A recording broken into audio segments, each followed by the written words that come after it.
got so much motherfucking design on right now. Break it down, bring it back, make it clap. I got 3 old thoughts, new guap, where that thing. Bitches on my line, and you know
dan saya di sini akan menjelaskan sedikit tentang sejarah peradaban Islam Sunan Bonang. Yuk ikuti terus perjalanan saya.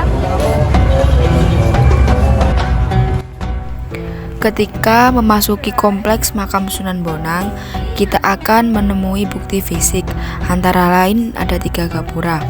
Gapura pertama berbentuk regol.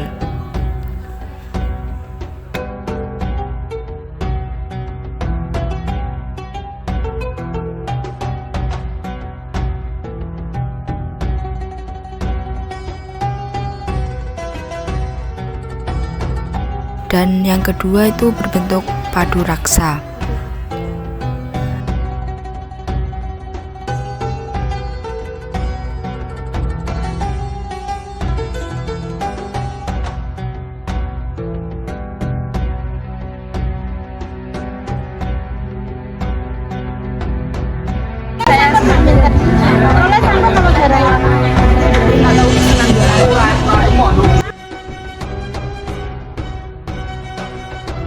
Dan kemudian di gapura ketiga berbentuk padu raksa juga.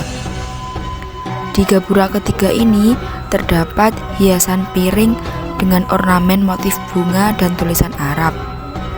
Tulisan tersebut tertulis 4 nama khalifah. Ada sekitar 30-an piring dengan ornamen bunga yang menghiasi padu raksa. Dan juga kita bisa melihat tembok kelir dengan 15 piring porselin.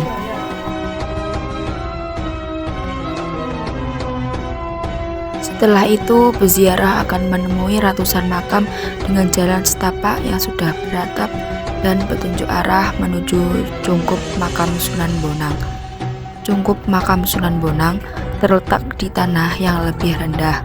Terlihat sebuah tangga kecil dari batu dan sebuah pintu dari kayu jati menuju ke dalam makam Sunan Bonang.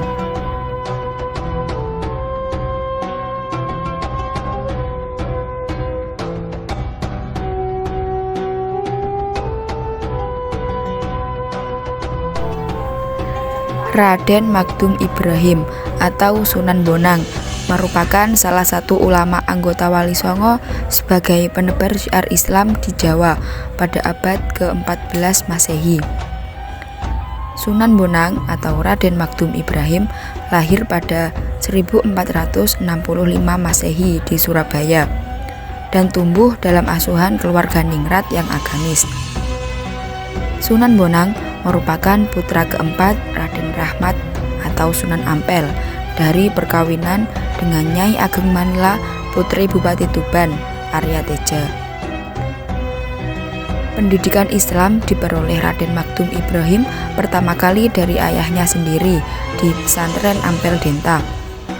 Sejak kecil, Sunan Ampel sudah mempersiapkan putranya itu sebagai penerus untuk mensyiarkan agama Islam di bumi Nusantara. Beranjak remaja, Raden Magdum Ibrahim pergi ke negeri Pasai Aceh untuk berguru kepada Syekh Maulana Ishak, ayahanda Sunan Giri. Sejak kecil, sudah tampak kecerdasan dan keuletan Raden Magdum Ibrahim dalam menuntut ilmu. Selain dibimbing oleh Sunan Ampel dan Syekh Maulana Ishak, Raden Magdum Ibrahim juga berguru kepada banyak ulama lainnya. Hingga akhirnya Raden Maktum Ibrahim diakui keilmuannya yang mumpuni dalam penguasaan fikih, usuluddin, tasawuf, seni, sastra, arsitektur, dan juga silat bela diri. Kelak, keterampilan silat Sunan Bonang berguna ketika ia mengalahkan seorang perampok bernama Raden Said. Raden Said pun tunduk dan bertobat, kemudian ikut menyebarkan dakwah Islam dan menjadi anggota Wali Songo yang dikenal dengan nama Sunan Kalijogo. Raden Maktum Ibrahim menyebarkan Islam melalui media seni dan budaya. Ia menggunakan alat musik gamelan untuk menarik simpati rakyat. Konon, Raden Maktum Ibrahim sering memainkan gamelan berjenis bonang, yaitu perangkat musik ketuk berbentuk bundar dengan lingkaran menonjol di tengahnya. Jika tonjolan tersebut diketuk atau dipukul dengan kayu, maka akan muncul bunyi merdu. Raden Maktum Ibrahim alias Sunan Bonang membunyikan alat musik ini yang membuat penduduk setempat penasaran dan tertarik. Warga berbondong-bondong ingin mendengarkan alunan tembang dari gamelan yang dimainkan Sunan Bonang. Ia mengubah sejumlah tembang tengahan Macapat seperti Kidung Bonang dan sebagainya. Hingga akhirnya banyak orang yang bersedia memeluk agama Islam tanpa paksaan. Sunan Bonang juga mahir memainkan wayang serta menguasai seni dan sastra Jawa.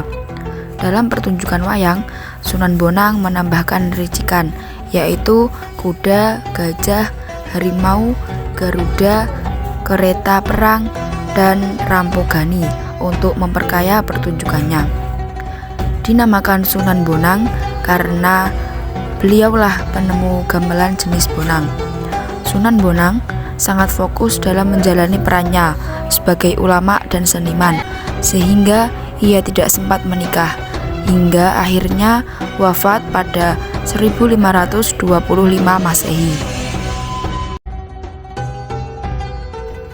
Di sebelah makam Sunan Bonang terdapat gentong yang berisikan air, yang dipercaya bisa menyehatkan.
Masjid Astana. Nama Astana memiliki arti sebuah tempat untuk bersemayam atau beristirahat. Masjid ini sudah berdiri selama 1 abad lebih 2 tahun. Walaupun dinamakan masjid, masjid tersebut tidak difungsikan seperti layaknya masjid, karena tidak dibuat untuk sholat Jumat dan sholat Id, dan masjid tersebut lebih difungsikan seperti musola.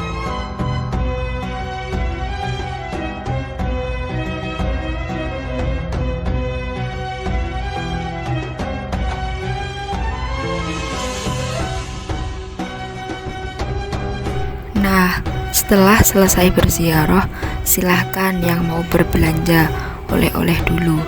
Di sini banyak yang menjual pernak-pernik, makanan khas Tuban, dan masih banyak lagi.